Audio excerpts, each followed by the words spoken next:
holy, holy, holy, for you are awesome in this place. Almighty God, you're awesome in this place, O Abba Father. And yes, to you our lives we raise, knowing that our life is useless without you, knowing that our life is worthless and that we are helpless without you.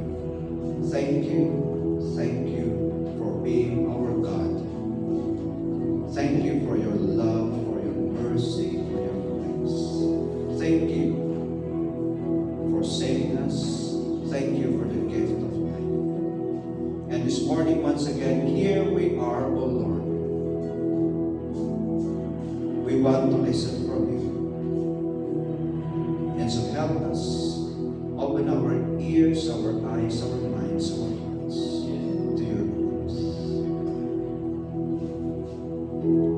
Here I am, O Lord. Use me as your instrument, that your truth alone will be proclaimed, all for your glory and for your honor. In Jesus' name we pray.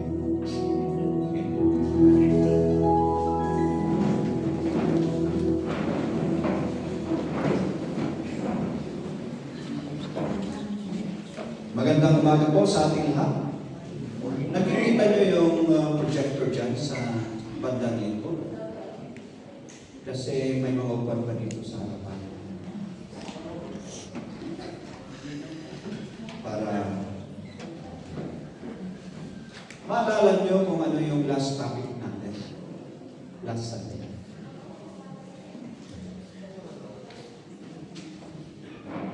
Yung last two verses, yung last na pangyayari sa Mark chapter 4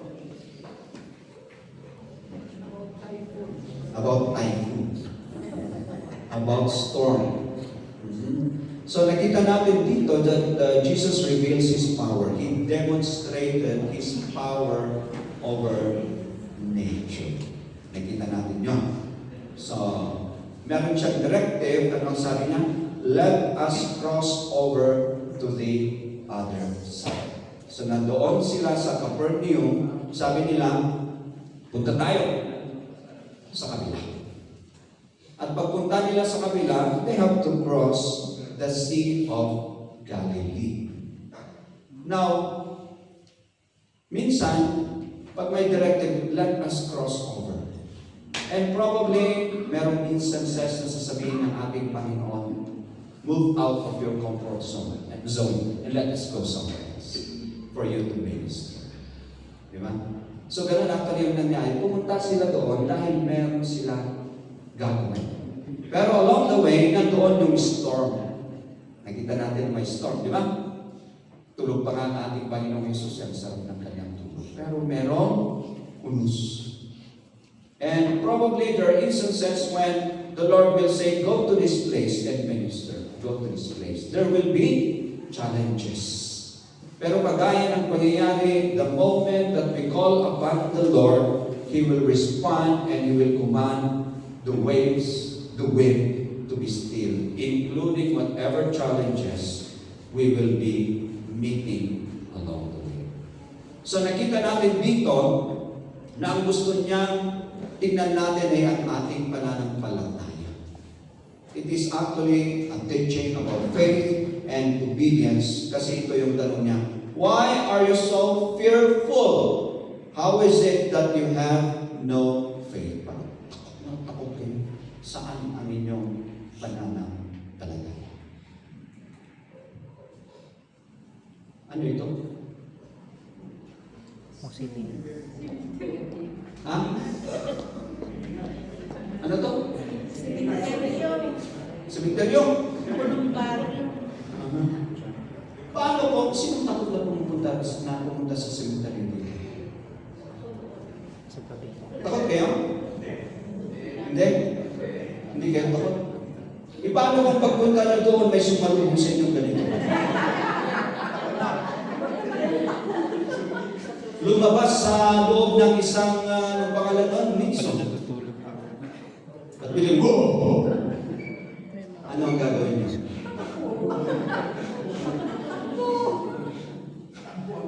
ganito yung lumabas. Puting-puti yung mata. Lumabas talaga sa isa sa mga niso. Ano ang inyong gagawin? So sa magang ito, titignan na naman natin. Dito naman, so Jesus reveals His power over nature. Ngayon naman, Jesus reveals His power and He will actually demonstrate His power against Satan and his demons. Yun ang ating titignan. We have to take note that each and every one of us here as believers, meron at meron tayong haharapin na spiritual battle. May labanan. Actually, may labanan. And so, here again, we are being reminded of our faith and our dependence upon God. Sa titignan natin ngayong umaga. At ito ay makikita natin, umpisan natin ang Mark chapter 5 verses, medyo mahaba-haba ito ha. Wag niyo akong tulugan. Kasi 20 verses. Verses 1 to 20, Mark chapter 5. Pagbasahin niyo ang Matthew chapter 8 verses 20 to 34, the same, may pagkakaiba lang. Dahil hindi lang iisang ganito ang nagpakita kay Jesus. Pero sa Matthew, dalawa ang lumabas at nagpakita. So, and then sa Luke, ganun din sa Luke 8 verses 26 to 39. So, ang ating pamagat, pakibasa, from the tombs to the 10 cities. So, titignan natin bakit kaya ganyan ang iniligay ko na pamagat ng ating talakayan ngayong umaga. So, sa verse 1, umpisahan natin, then they came to the other side. So, di ba? Let us cross over to the other side. From Capernaum, let us cross over to the other side. Ang napuntahan nila, sabi dito, to the country of the Gadarenes. Country. So yung Gadarenes ay ang tawag sa mga nakatira sa lugar na yun. Okay? Yun. So, sa Matthew, ang ginamit ay Gergesenes. Hindi ko alam kung tama yung aking pag-pronounce. Gergesenes. Sa Luke, Gadarenes din. Pero sa Greek New Testament text, so yung pagtitignan nyo sa mga footnotes, Gerasenes naman ang ginamit. Gerasenes. So, iba ang tawag sa mga tao depende sa version na ating ginamit o sa kung kaninong libro. Pag titignan natin, ito yung mga lugar. Yung mga Gerasenes, sila ay nakatira sa Gergesa. Ito ay isang maliit na lugar, malapit talaga sa mismong dalampasigan ng Sea of Galilee. Talagang yun, very steep yun. At ang sinasabi nila, yung babasahin natin na pangyayari ay mas na doon nangyari dahil nga yung geographical location. Yung Gadarenes naman, yung mga taga-Gadara. Ito ay mas malaking syudad, pero medyo mas malayo sa lake. And then yung Gerasenes sa Gerasa, city rin ito sa Decapolis, pero 30 miles away from the seashore. So mas malayo. So sabi nila, malamang ang lugar na yan ay Gergesa. Yan ang sinatawag na. Pero, makita natin, bakit iba-iba ang ginamit? Bakit iba-iba ang ginamit ni Matthew, ni Luke, at ni Mark sa kanilang pagsulat? The names were used interchangeably. Persons, sabi nito, persons from Gergesa could be called Gerasene or Gadarene because they live in that general territory. Parang iisang lugar din sila nakatira. Kagaya ko, pagpunta ko sa Maynila, ang tawag nila, pag tinatanong nila kung sino ako, sabihin ako isang Igor. Ikaw ay taga Baguio. sasabihin nila. Kasi Baguio ang well-known. Pero, pag nasa Baguio ako ay isang Igorot. Bakit ko sinasabing Igorot ko? Kasi ako ay isang Kankanakoy na taga-Kibungan. Mga ganon. So generally, tinatawag akong Igorot, pero yun ang pagkakilala. So usually ang alam nila sa Baguio o sa Cordillera. Mga ganon. Pero pag sabihin ko Kibungan, saan yun? So parang dito, ang ginamit nila ay para mas malaman yung lokasyon kung saan yung pangyayari.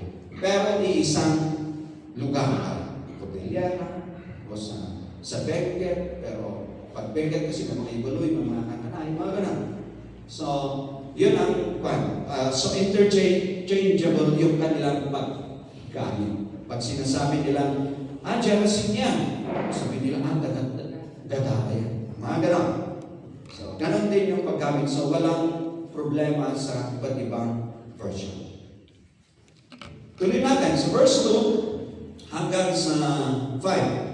And when they had come out of the boat, so nung bumaba na sila, immediately there met him out of the tombs, may lumabas sa mga nicho, a man with unclean spirit, who had his dwelling among the tombs. Doon siya nakatira. And no one could bind him, not even with chains, because he had often been bound with shackles and chains. And the chains had been pulled apart by him, and the shackles broken into pieces. Neither could anyone tame him. Always, day and night, he was in the mountains and in the tombs, crying out and cutting himself with stones. So nakita natin dito na pagbaba ni Jesus at yung kanyang mga kasamahan, kanyang mga alagad, merong sumalubong sa kanila. Sabi ko, dito isa sa Matthew 2 ang binanggit doon. Sa Matthew 2, hindi yun ang importante. Ang pinaka-importante ay kung ano ang ginawa ng ating Panginoong Jesus. Pero ito, yung demon-possessed man na ito ay lumabas na. Kaya sabi ko, sino ang takot sa inyo?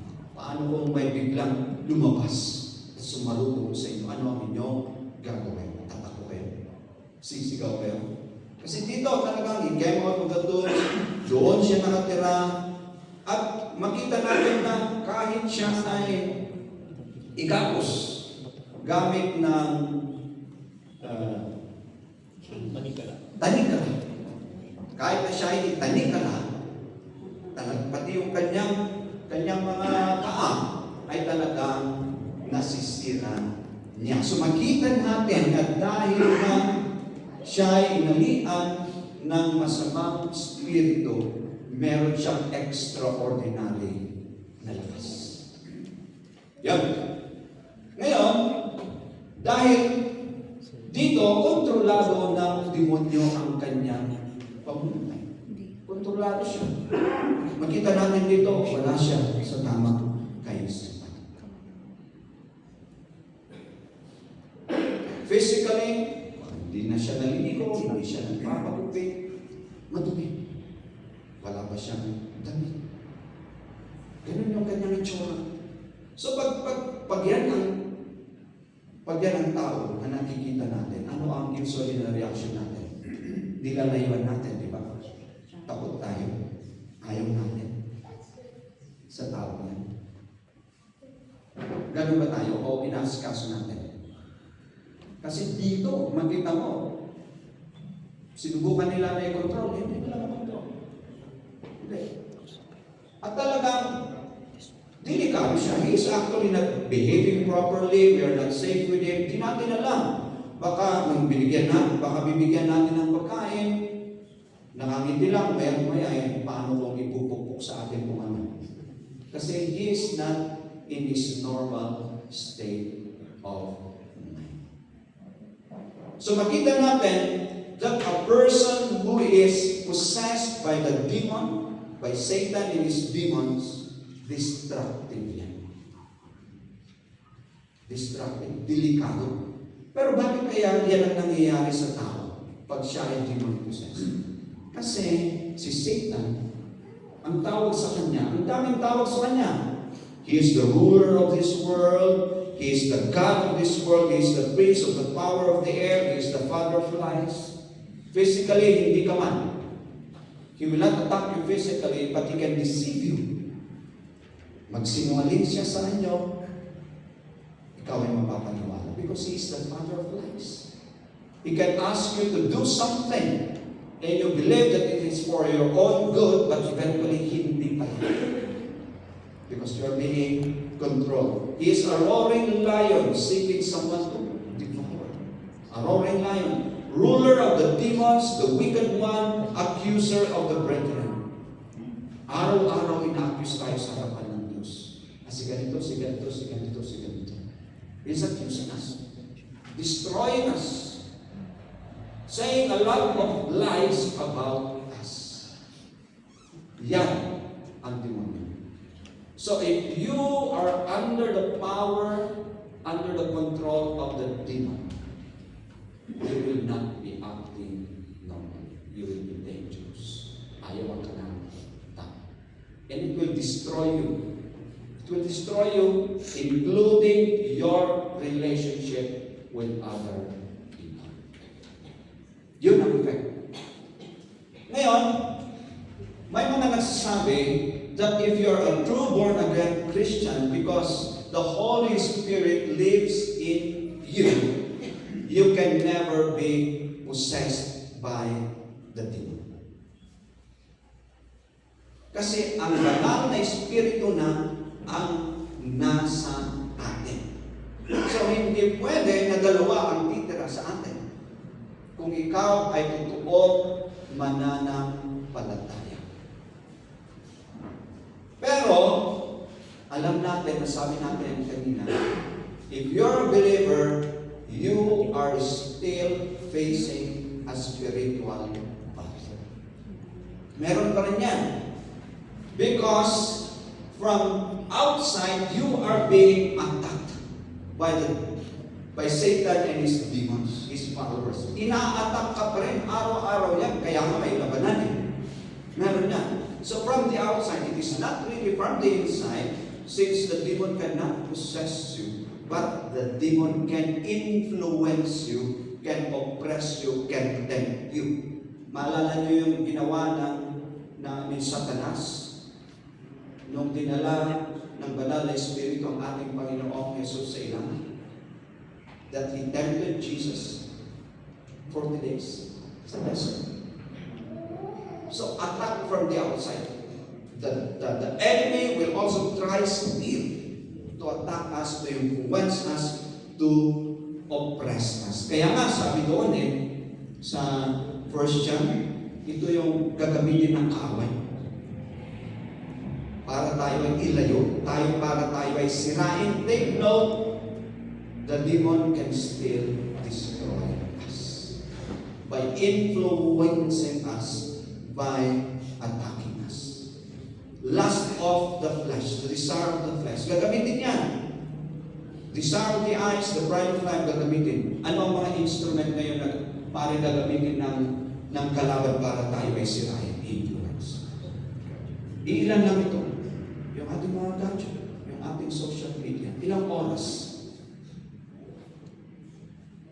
ang ating ginugugol sa social media. Nai-influence na tayo sa ating kaisipan, sa kaka-Facebook, sa kaka-internet. Paano mong mali yung ating binabasa? Pag maganda, na-influence tayo. Pag hindi maganda, na-influence pa rin tayo. Take note of that. We are also being influenced and gagamitin ng kaaway para kung ano-ano man nakisiksik sa ating kaisipan. Pornography. Ang dami pa rin na talagang hooked dito. Sinisira. Mga alak, babae sukal, ABS na tinatawag nila, kaya yun ang ginamit ko. Gagamitin yan.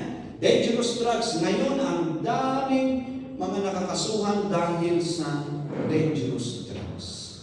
Ang daming nakarehab. Actually, isa yan sa pinakamarami na naka-probation ngayon. Dahil sa dangerous drugs. Sila ang kanilang buhay. Sinisira talaga. Yan ang gagamitin ng kaaway. Yan, last pride of life, yung power, possession, gagamitin yan. Kaya bakit may graft and corruption? Bakit may bilyon-bilyong pera na nawawalas, nasasayang? Ginagamit pa rin yan ng kaaway para tayo ay control at sirain. Business, minsan, ang rason natin, sorry, busy ako. And our enemy is taking advantage of that state of mind, as always saying, sorry, I'm busy, sorry, I'm busy. And even sometimes when we are not really busy, we always say, sorry, wala akong oras. Gagamitin niya ng kaaway para tayo sirain at hindi tayo makapagsilbi. So we have to beware of this. The means now being used by Satan to destroy us, to influence us, to oppress us. He may not be able to possess us because we have the Holy Spirit in us, but still tuloy-tuloy yung labanan. It is destructive. When he saw Jesus from afar, so ito yung lumabas, the demon-possessed one. He ran and worshipped him. He cried out with a loud voice and said, "What have I to do with you, Jesus, Son of the Most High God? I implore you by God that you do not torment me." Then Jesus said to him, "Come out of the man, unclean spirit." Then he asked him, "What is your name?" And he answered, saying, "My name is Legion, for we are many." Also, he begged him earnestly that he would not send them out of that country. So nakita natin yung next na nakita natin, lumabas, sinalubong si Jesus, siya ay nagmakaawa. Yung ginamit sa New King James ay worship. Pag titignan natin ang ibang versions, he knelt down. It's not really the worshiping him because he believes, he has faith on Jesus. Hindi. Yung talagang lumuhod siya na nagmakaawa. So that is not actually worshiping. Nagmakaawa siya na talagang ang dami na nila Legion, 6,000 soldiers pag Romans. So ibig sabihin yung masamang spirito na nasa mamang ito, ang dami pala, hindi lang isa. Kaya nga, very extraordinary yung kanyang strength, di ba? Sinisira na yung talikala. And he said, "What do you want from us, Jesus, Son of the Most High? In God's name, don't torture us. Don't torment us. Don't torture us. But rather, huwag niyo kami paalisin sa lugar na ito, kundi, pag nakikita natin yung request kanina, sa mga bago. Doon mo kami dadalhin. So dito makikita natin, bakit lumuhod at nagmakaawa yung demonyo? Kasi alam niya na talo na siya. The defeat of Satan and his demons is certain. Tapos na. Talo na sila. Satan can influence us, but Satan knows that he is already defeated. That he actually has no chance. But he is still trying hard. At ito yung dapat nating isipin. Wala po tayong kaya sa ating sariling kakayahan na labanan ang kapangyarihan ng Diyos. Hindi po natin kaya. Talo na siya, pero tayong mga tao, hindi po natin kaya sa ating sariling kakayahan. We are not supposed to underestimate His power. Dahil na tayo ay mga mananampalataya. We still have always to call upon the Lord and seek His protection upon us. So alam ng demonyo ito.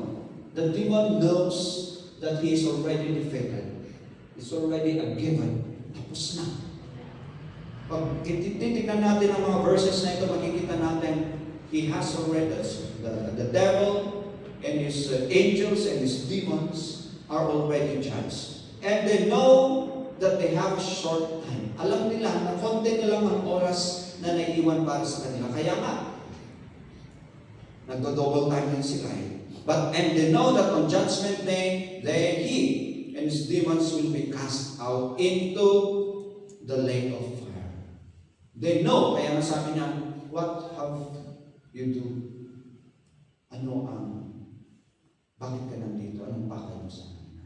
Because they know that they have the power over Jesus. So ito yung description kung saan sila dadalhin.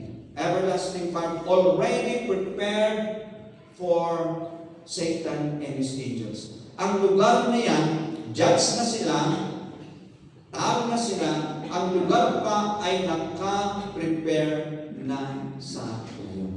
And that is a lake of fire and brimstone where they will be tormented day and night forever and ever. Eternal punishment. Yun ang sakit kanya. Meron din warning sa akin. Kala natin si Satan lang at yung kanyang mga tagasunod ang mapupunta sa lugar na yan for eternal punishment. Hindi.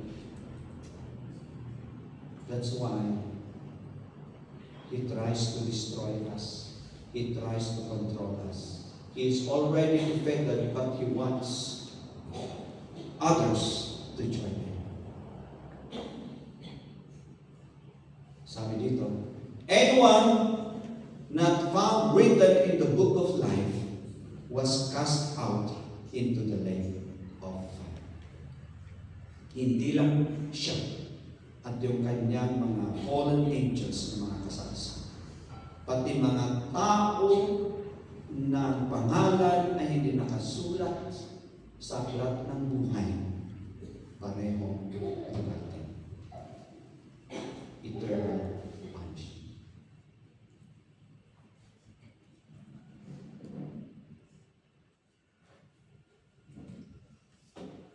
Now a large herd of swine was feeding there near the mountain. So maraming baboy, mga 2,000 sabi nito yung mga baboy. Sino ang nag-aalaga ng baboy? Sinong nakasuko na mag-aalaga ng baboy? Ilan ang nasubukan yung alagaan? Isa, tatlo. Ito, 2,000. Imagine nyo yung dami. Di ba? So all the demons begged him, saying, send us to the swine, that we may enter them. And at once Jesus gave them permission. Then the unclean spirits went out and entered the swine. There were about 2,000. And the herd ran violently down the steep place into the sea and drowned in the sea. Namatay yung mga baboy. Namatay kaya yung mga masasamang spirito.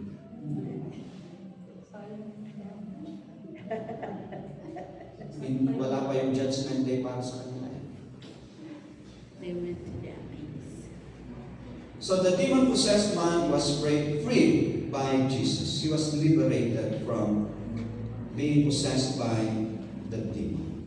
At yung mga demons na ito ay, sabi nila, huwag mo kami paalisin sa lugar na ito. Yan mga baboy. Doon mo kami dadalhin. Kung ano man ang dahilan kung bakit pinayagan ng ating Panginoong Jesus, hindi na yun. Pero, naghahanap sila ng buhay. Hindi pwede sa tao, ayaw ni Jesus. So yung mga baboy, buhay yan. Binayaran siguro ng ating Panginoon Jesus. Isa pa, Gentile country yan. Hindi rin natin alam kung ano ang mensahe ng ating Panginoong Jesus at that time. Pero makita natin yun ang ginawa ng ating Panginoong Jesus. So, the third one is deliverance by Jesus alone. Only Jesus can deliver us from demonic possession or even the influence or oppression of the demon. Siya pa rin ang makakatulong sa atin. Sabi ko kanina, on our own, we cannot do anything. Only Jesus can protect us from the works of the enemy.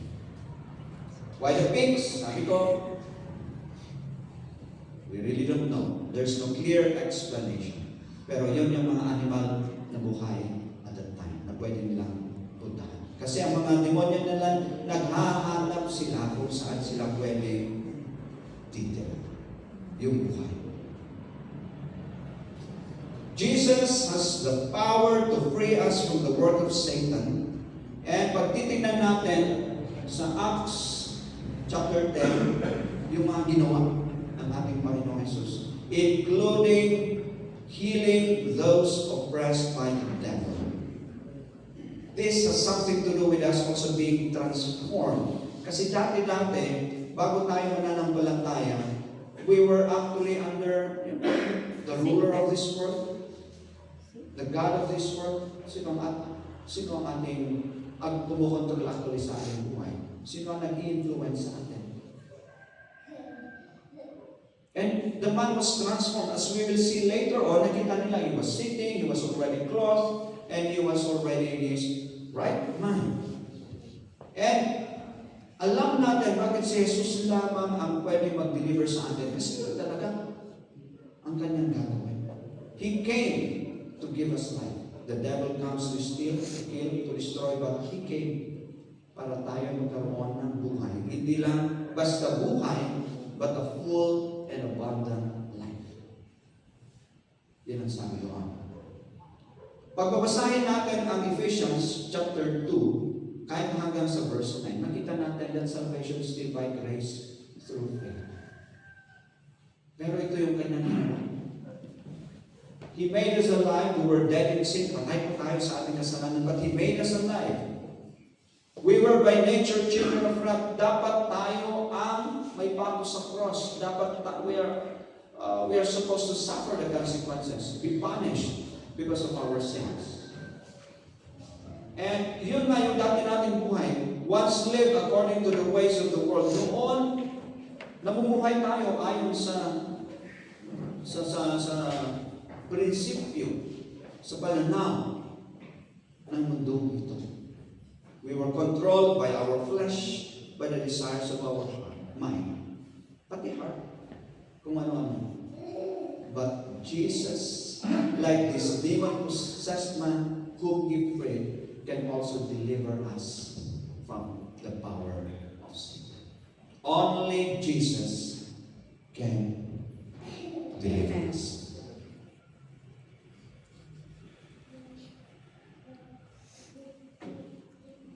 Dito sa Luke chapter 10, pinadala ng ating Panginoong Jesus ang mga 70 na kanyang mga followers. Binigyan sila ng authority. You go, pray, heal, teach the gospel, deliver those who are demon-possessed. Ganun. So binigyan sila ng authority. Bumalik sila, talagang tuwang-tuwa sila. Sabi dito then the 70 returned with joy, saying, Lord, even the demons are subject to us in your name. Yun ang sabi nila. Jesus alone delivers us from the influence of the demon. But He can use us, His children, His followers, as instrument also. Yan ang ginawa. Pero ito, and He said to them, I saw Satan fall like lightning from heaven. Behold, I gave you the authority. So, it's still because of the authority of Jesus that we can also do something about this situation. Kaya nga may prayer, di ba? To trample on serpents, scorpions, and over all the power of the enemy, and nothing shall by any means hurt you. Salamat, andoon pa rin ang protection. Kung meron pinapagawa ang ating Panginoong Jesus sa atin, He will definitely protect us because He has given us the authority. Si Paul, ganun din. Sobra yung power na yung naibigay kay Paul, yung authority na naibigay kay Paul. God worked unusual miracles by the hands of Paul so that even handkerchief, huwag nung pana, kasi baka mayat-maya yung panyo na lang ay pinapahid mo sa isa. Okay? Then, okay. Pero dito, si Paul ito. Okay? Si Paul ito. Hindi tayo ito. Apron were brought from his body to the sea, and the diseases left them, and the evil spirits went out of them. Si Paul din ay ginamit. Pero there is here a warning. Kasi merong isang magulang, dinala yung anak sa mga alagad ng ating Panginoong Hesus dahil yung anak ay talagang demon possessed. At talagang sinusugat din niya ang kanyang sarili. Walang nagawa yung mga alagad. Hindi nila nakayanan. So sabi ng ating Jesus, dahil nyo dito. And it was Jesus who freed this child from demon possession. So nagtaka sila, bakit paano nangyari? And ang sinabi ng ating Panginoong Jesus sa bandang huli ay, this kind does not go out except by prayer and fasting.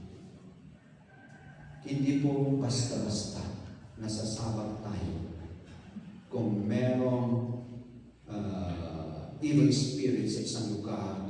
Di ba? May mga naririnig tayo ng mga eskwelahan mga ganun. Hindi po basta-basta. As I said, the demon is still powerful. Meron pa rin. Hindi basta-basta yan.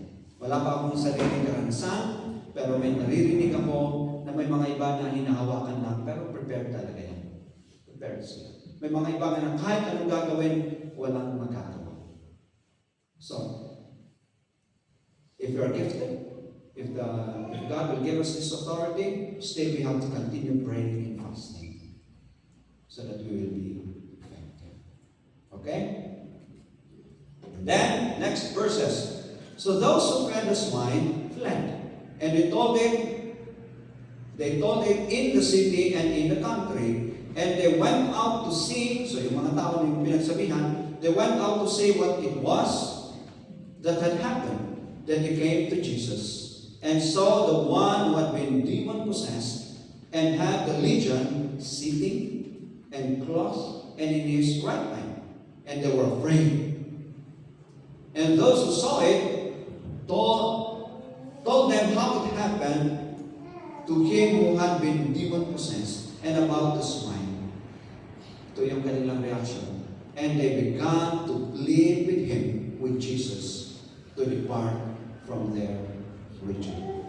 So the inhabitants pleaded. They plead with Jesus to live.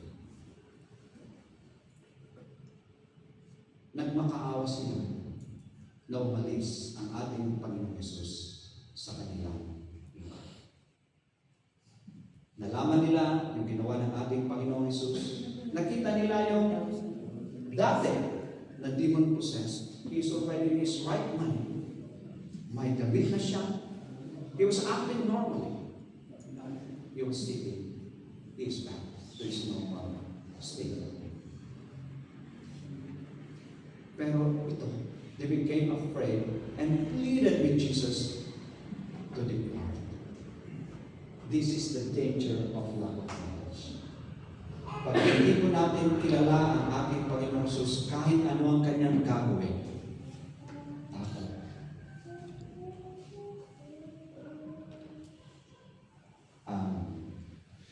nasa atin. We will never recognize Him as God and our Savior. because we don't know Him. Hindi nila kilala ang ating Panginoon. Take note, gentle country. Hindi pa masyadong nag-minister ang ating Panginoon Jesus. Hindi nila tinignan. Sino kaya ito? Ano ang kanyang ginawa? Pero takot. Yung afraid sa Greek ay phobeo. Terrified to the point of flight. Yung talagang takot sila na takot. Na talagang mapapatakbo sila. Bakit kaya sila natakot? Bakit?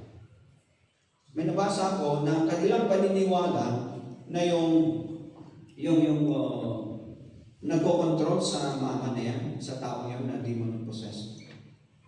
Very powerful. Alam nila na may power yan kasi hindi na nila makontrol eh. They cannot tame him. Kahit anong gagawin nila, wala silang magawa. So they know that whoever is controlling that man is so powerful. Ngayon, nung pinaalis ng ating Panginoong Hesus, yun, sa mama, and the man was liberated, was freed from it, nakita nila si Jesus na mas powerful. Iba yung pumasok sa kanilang isipan. Yung demonyo, yung dati ay nakontrol niya to, paano kaya ito? Na mas may kapangyarihan, baka kukontrol niya. Yun ako. Kasi hindi nila kilala ang ating Panginoon Jesus. O kaya, sabi nila, dahil sa kanyang ginawa, sira yung ating hanap buhay. They were also thinking of their personal interest, yung kanilang hanap buhay. Kung magkikialam itong tao ito, sinumang Jesus na ito, baka mawawala ang ating hanap. Baka kung ano-ano ang pumasok sa kanilang isipan. That's why they asked Him to leave their place. Kaya tama ang sabi ng salita ng Diyos. My people are destroyed for lack of knowledge. Yung lack of knowledge ito, bakit? They rejected knowledge. They forgot His law. Yung rejection at yung forgetting the law here is really intentional. Hindi lang yung, sorry, nakalimutan, hindi. Kaya nga sabi ng Diyos dito, pag patuloy natin na basahin, you rejected knowledge, I will reject you. You forgot the law, I will forget you. Kaya lack of knowledge is destructive. We are destroyed for lack of knowledge. Nung hindi pa ninyo kilala ang ating Diyos, kumusta ang masasabi nyo ba, ngayon ang kilala nyo siya na maayos yung pamumuhay nyo noon? Na alam nyo ang inyong ginagawa. Kung ako lang, kung isipin ko, baka sira na ako. Kung hindi ko nakilala ang ating Panginoon Jesus. So Romans chapter 8 verses 5 to 8, briefly, to be carnally minded is death. Kung ang isipan natin ay para lang sa mga bagay sa mundo ito, kamatayan ang mabuhay natin. Yun ang sabi dito. So, kung ang ating isipan ay puro ganito, pera, kung anong property dyan, yung pagkain, lahat, para lang sa ating laman, we are dead actually. And hindi lang yun. If you are carnally minded, we are dead. We even consider God as an enemy. Ayaw kong pupunta dyan. Pag pupunta ako dyan sa simbahan na yan, hindi pa ako handa eh. Kasi ang daming bawal. Ang daming bawal dyan. Kaya ayaw nila. Dahil sa tingin nila, ang daming bawal, ang daming restriction pag nakilala nila si Jesus. At hindi nila magawa yung gusto nilang gawin na para sa kanilang laman. Kapag kanilang abutin. And we know that if we are carnally minded, we cannot please God. Because we will never worship Him really. There's a need for us to know the truth because the truth will set us free. Salamat, andito tayo. Kinakausap tayo ng ating Diyos. Tinuturuan tayo ng mga katotohanan. kung ano man ang mga sa ngayon ay ginagamit ng ating kaaway para ikaw ay kontrolin kasi gusto pa niya sirain. Jesus will deliver you as we come to know the truth. I am the truth, the way, and the life. Kilalanin natin ang mabuti ang ating Panginoon. And then the last verses, and when he got into the boat, so ito na, because nagmakaawa nga yung mga tao doon, umalis ka na, umalis ka na. So bumalik.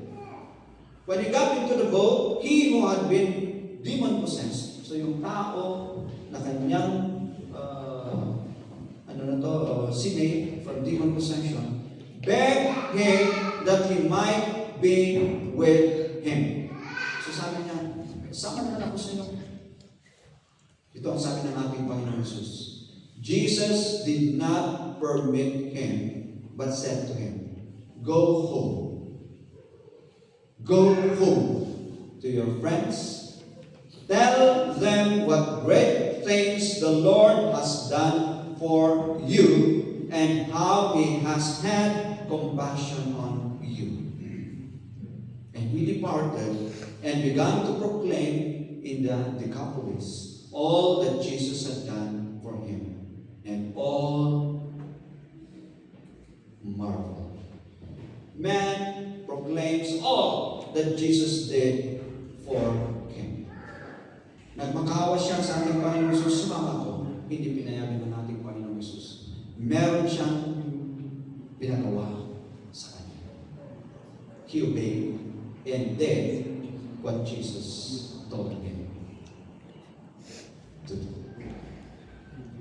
Pinapakinggan ko yung mga testimony, kagaya ng Alice. Sabi ko, tapos na actually yung preaching. Kasi yun dapat ang sentral ng ating preaching. The declaration of our personal testimonies. Sabi ni Manang Alice, sino ako? Sino ako? Wala akong pala.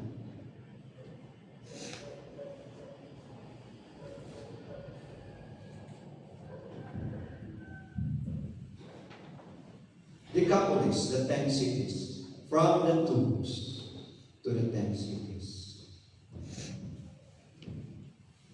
Ito yung mga lugar across Capernaum, yung region na yan. Kaya Deca, 10 polis cities.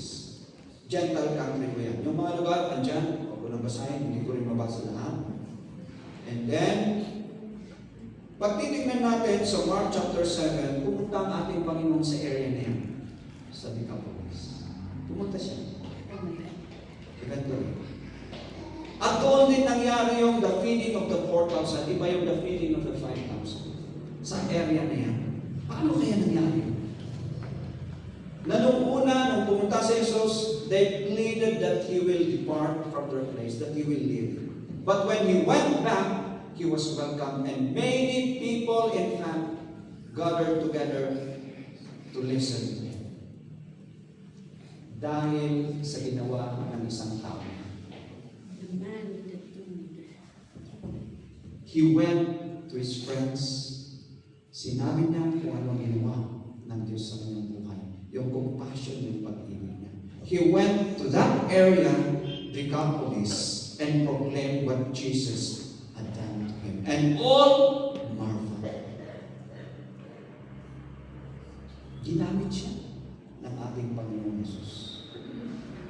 Go home to your friends and tell them what great things the Lord has done for you and how He has had compassion on you. He went to his family, his friends, and to the places within that area, proclaiming the goodness of God, the compassion of God. Gusto niya sumama, Jesus did not permit him. He was not taught, he was not trained by Jesus. Remember, Jesus said, no, don't come with me. this is what you're going to do. Tinuruan ba siya ng ating Panginoong Hesus? Hindi. Trinayin ba siya ng ating Panginoong Hesus? Hindi. Kung gano'n, bakit tayo? Hindi pa ako handa eh. Hindi pa ako handa. Anong ating sasabihin? Kagaya ng mamang ito, his personal test. Kung wala man tayong alam na verses, let us just proclaim the goodness of God. How He saved us. I was once this, but now I am this because of God, because of what Jesus did. Ganun lang tayo. Kahit na isang verse, John 3:16, gagamitin natin yan. Ilang verses ang meron tayo, yun ang gagamitin natin.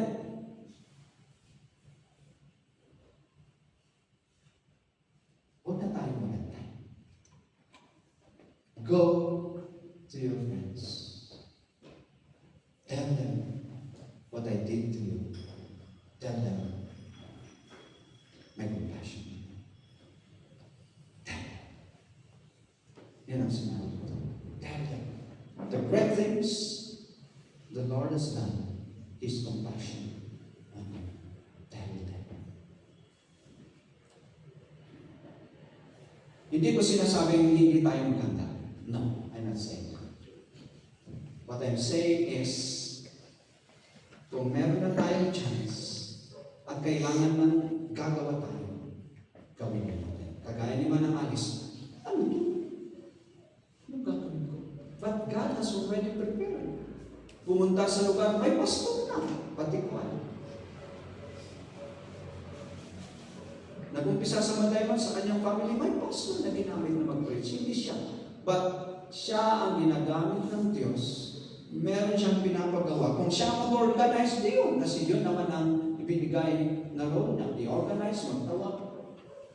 Maring hindi siya mag-share. But she will be sharing her personal testimony. Ang gagamitin niya ng ating Panginoon. Huwag po natin sayangin and always say, hindi pa ako handa. You have a personal testimony. If we have to start with that, then we have to start with it. From the doers to the 10 cities. Mama ito, he was controlled by the demon.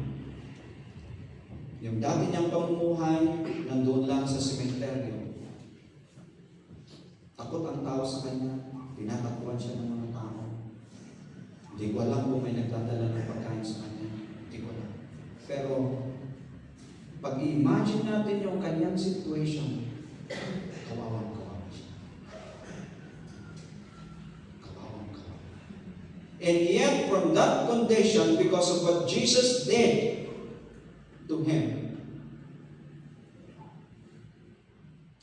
and he obeyed Jesus by declaring his personal testimony, ang daming nabuksan.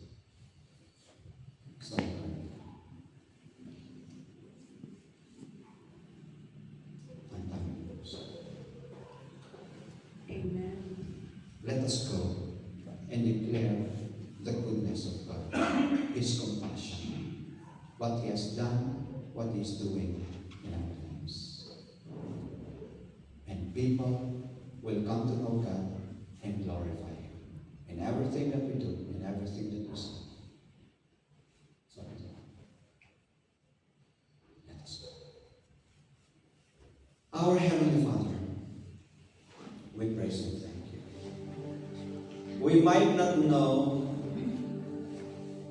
hindi namin alam, na noon din ang aming buhay ang kalaban ang tulad ng ako.